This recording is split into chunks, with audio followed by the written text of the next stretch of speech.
الحمد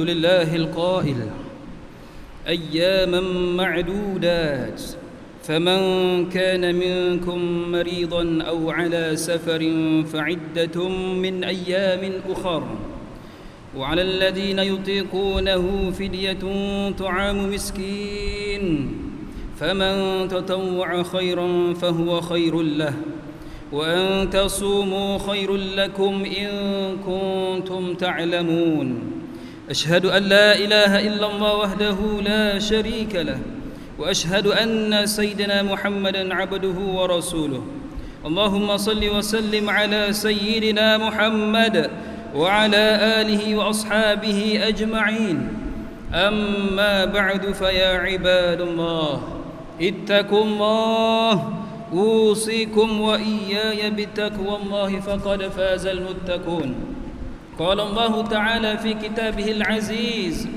يا أيها الذين آمنوا أطيعوا الله وأطيعوا الرسول وأولي الأمر منكم فإن تنازعتم في شيء فردوه إلى الله والرسول إن كنتم تؤمنون بالله واليوم الآخر ذلك خير وأحسن تأويلا. Yang bermaksud, wahai orang-orang yang beriman, taatlah kamu kepada Allah dan taatlah kamu kepada Rasulullah dan kepada ulil amri, yakni orang yang berkuasa daripada kalangan kamu. Kemudian jika kamu berbantah-bantah, yakni berselisihan dalam sesuatu perkara, maka hendaklah kamu mengembalikannya kepada kitabullah, yakni Al-Quran dan sunnah Rasulnya, jika kamu benar-benar beriman kepada Allah dan hari akhirat. Yang demikian adalah lebih baik bagi kamu dan lebih elok pula kesudahannya. Sidang Jumaat yang dirahmati Allah sekalian, marilah kita meningkatkan ketakwaan kepada Allah Subhanahu wa taala dengan bersungguh-sungguh melaksanakan segala perintahnya dan meninggalkan segala larangannya. Mudah-mudahan kita mendapat rahmat dan keberkatan hidup di dunia dan di akhirat. Tajuk khutbah pada hari ini ialah melunaskan hutang pencipta. Sidang Jumaat yang dirahmati Allah sekalian, setiap hak itu mesti diberikan kepada mereka yang berhak, dan setiap hutang itu wajib dibayar dan diselesaikan. Begitulah peraturan yang sudah ditetapkan oleh Allah Subhanahu wa taala bagi tiap-tiap dari kalangan hamba-Nya. Sebagaimana hutang dengan manusia yang perlu dibayar, begitulah jika seseorang itu berhutang dengan Allah Subhanahu wa taala, maka dia perlu melaksanakan dan menyelesaikannya sebagaimana yang dikehendaki oleh Allah Subhanahu wa taala. Islam tidak membani umatnya dengan sesuatu perkara yang tidak mampu dibuat atau sesuatu yang sangat memberatkan dalam kehidupan manusia. Buktinya Allah menzahirkan rahmat dan kasih sayangnya dengan memberikan rukhsah, yakni keringanan yang telah diberikan kepada manusia. Sebagai contoh, orang yang sakit dan tidak mampu berdiri dalam solat, maka dia boleh solat dalam keadaan duduk. Orang yang bermusafir ke tempat yang jauh, mereka boleh memendekkan, yakni qasar, jumlah rakaat dalam solat. Bagi orang yang sudah terlalu uzur dan wanita yang sedang hamil, mereka diberikan keringanan untuk tidak berpuasa di bulan Ramadan. Kesemua ini adalah merupakan contoh bagaimana Islam memberikan keringanan kepada mereka yang tidak mempunyai kemampuan. Ma'asyiral muslimin rahimakumullah, fidyah adalah satu istilah yang berkait rapat dengan ibadah puasa, di mana ia adalah merupakan denda ke atas seseorang Islam yang telah baligh kerana meninggalkan puasa wajib atas sebab-sebab tertentu, ataupun sengaja melewatkan puasa qada, yakni puasa ganti. Ia wajib disempurnakan mengikut bilangan-bilangan hari yang ditinggalkan. Ia juga menjadi satu tanggungan, yakni hutang kepada Allah Subhanahu wa taala sekiranya fidyah itu tidak dilaksanakan.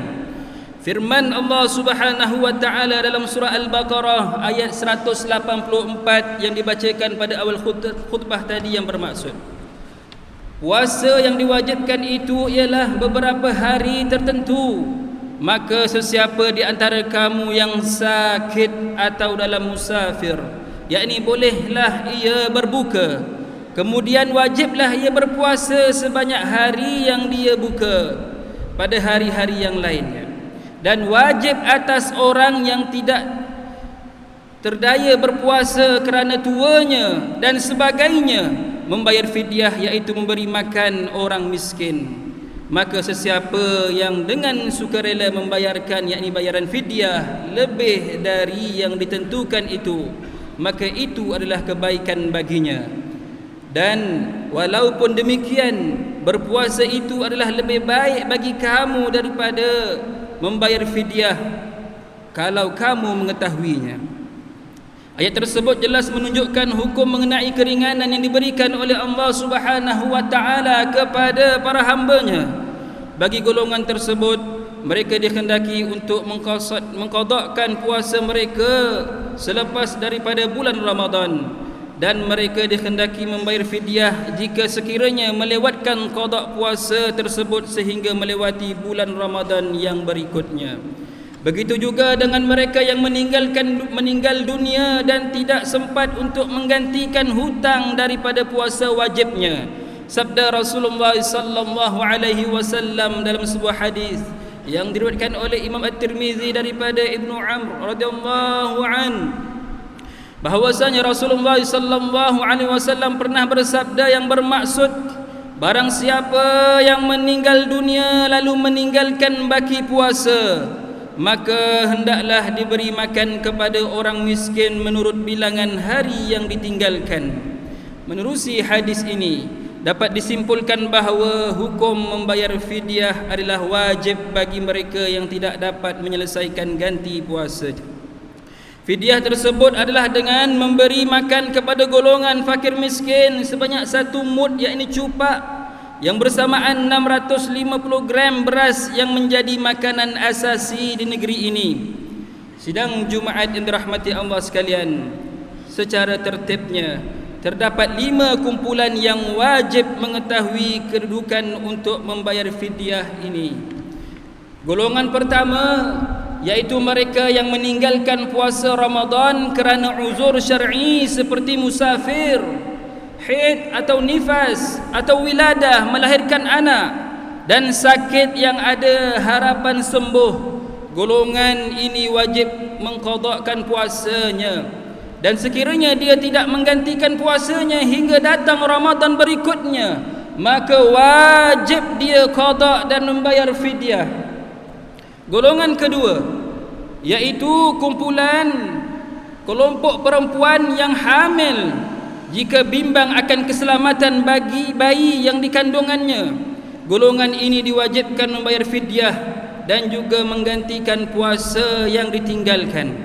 Golongan ketiga, yaitu orang yang telah meninggalkan dunia dan tidak sempat menggantikan puasanya. Tanggungjawab membayar fidyah si mati dilaksanakan oleh warisnya mengikut bilangan hari yang ditinggalkan.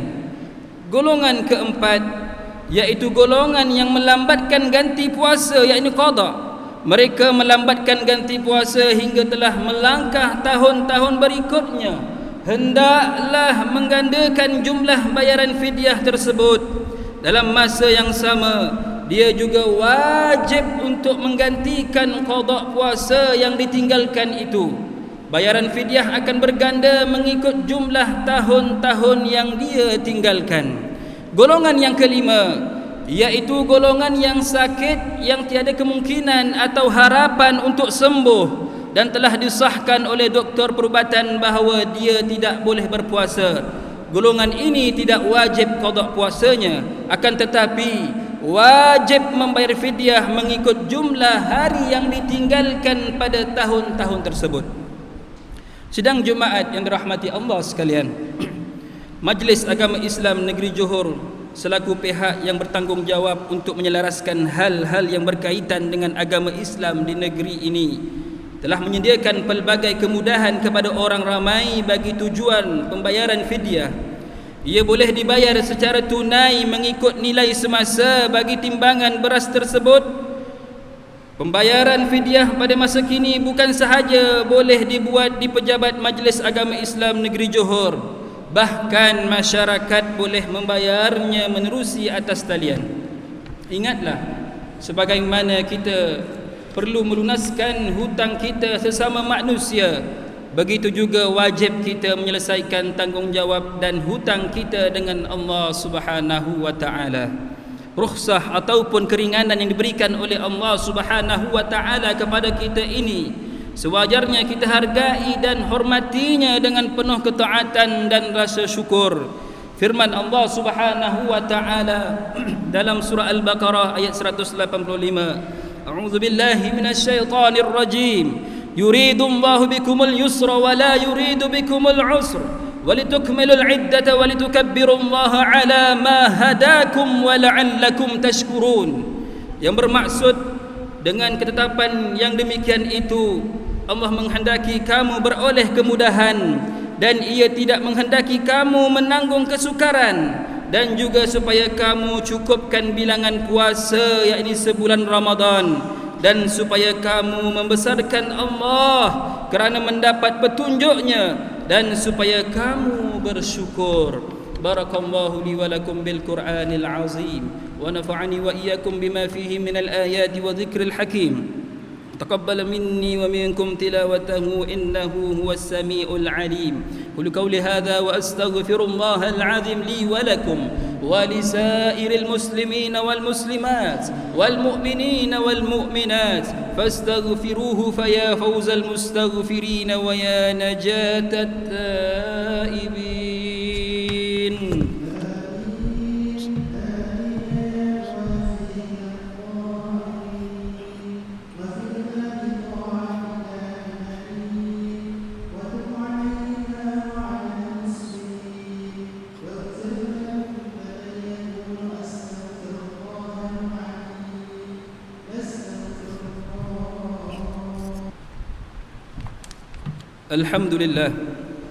الحمد لله حمدا كثيرا كما أمر. أشهد أن لا إله إلا الله وحده لا شريك له إقرارا بربوبيته وإرغاما لمن جحد به وكفر. وأشهد أن سيدنا محمدا سيد البشر صلى الله وسلم على سيدنا محمد وعلى آله وصحبه ما اتصلت عين بنظر وأذن بخبر. أما بعد فيا عباد الله اتقوا الله فيما أمر وانتهوا عما نهاكم عنه وزجر. Wahai hamba-hamba Allah, ingatlah bahawa dunia ini adalah tempat tumpangan untuk sementara. Akhirat jualah sebenar-benar tempat yang kekal untuk selama-lamanya. Oleh itu, marilah kita bertakwa kepada Allah Subhanahu wa taala untuk mendapatkan kebahagiaan serta menyelamatkan diri daripada siksaan api neraka.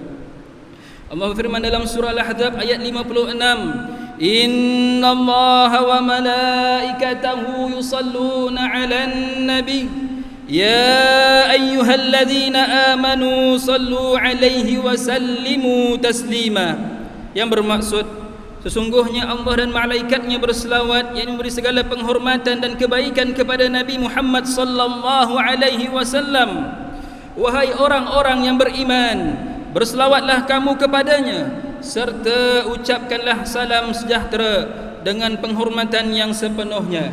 Allahumma salli wa sallim ala sayyidina Muhammad wa ala ali sayyidina wa maulana Muhammad. Marilah kita bermohon kepada Allah Subhanahu wa taala semoga Allah meridai khalifah Rasulullah sallallahu alaihi wasallam, yaitu Sayyidina Abu Bakar As-Siddiq radhiyallahu an, Sayyidina Umar bin Khattab radhiyallahu an, Sayyidina Utsman ibn Affan radhiyallahu an, dan Sayyidina Ali bin Abi Thalib radhiyallahu an, dan sahabat-sahabat baginda yang sama-sama berjuang menegakkan agama Allah yang maha suci ini radhiyallahu anhum. Seterusnya kepada bapa saudara junjungan kita Sayyidina Hamzah dan Sayyidina Abbas radhiyallahu anhuma, cucunda baginda Sayyidina Hasan dan Sayyidina Husain radhiyallahu anhuma, putri-putri baginda Sayyidatina Fatimah Zahra dan lain-lainnya radhiyallahu anhunna, istri-istri baginda Sayyidina Khadijah, Sayyidina Aisyah dan lain-lainnya radhiyallahu anhunna, kepada sekalian keluarga, sahabat-sahabat, pengikut-pengikut sahabat radhiyallahu anhum, dan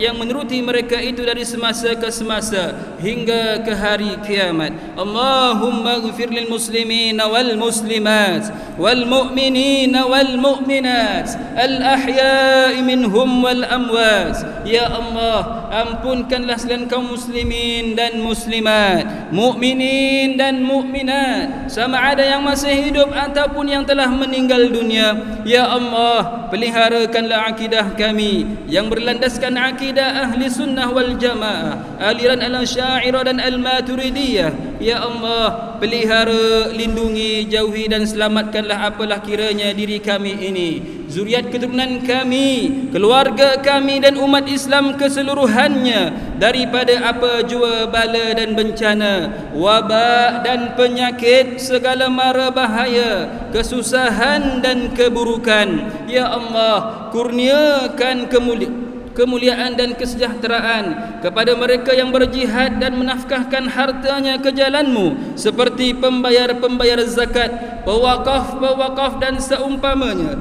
Ya Allah, kurniakanlah taufik dan hidayah, kekuatan, kesejahteraan dan pertolongan kepada ketua-ketua negara Islam dan raja-rajanya, khasnya kepada Abdul Haris al-Syari'atika Sultan Ibrahim ibni almarhum Sultan Iskandar, sultan yang dipertuan bagi negeri dan jajahan Ta'aluk Johor Darul Ta'zim, kepada Raja Zahir Sofiah binti almarhum Sultan Idris Shah Mansuri Johor, kepada Tunku Ismail bin Sultan Ibrahim Tunku Mahkota Johor, dan Cik Puan Besar Khalidah binti Bustamam, paduka putra dan putrinya, kerabat-kerabat diraja dan rakyat sekalian. Allahumma aizal Islam wal muslimin wa khudhulil kafarata wa tud'i'is sayyiati wal musyrikin wa kullaman huwa aduwwun lid-din. Allahumma farrij humumal muslimin waqdi ad-dayn 'anil madinin wahsin khalasal masjunin waj'al hadha balada aminan mutma'inna rakhiyan wa sa'ira biladil muslimin. Amin ya rabbal alamin. Allahumma adkhilna wa zurriyyatina wa usulana wa furu'ana al-jannata ma'al abrar. Ya aziz ya ghaffar ya rabbal alamin. Rabbana hab lana min azwajina wa zurriyyatina قرة أعين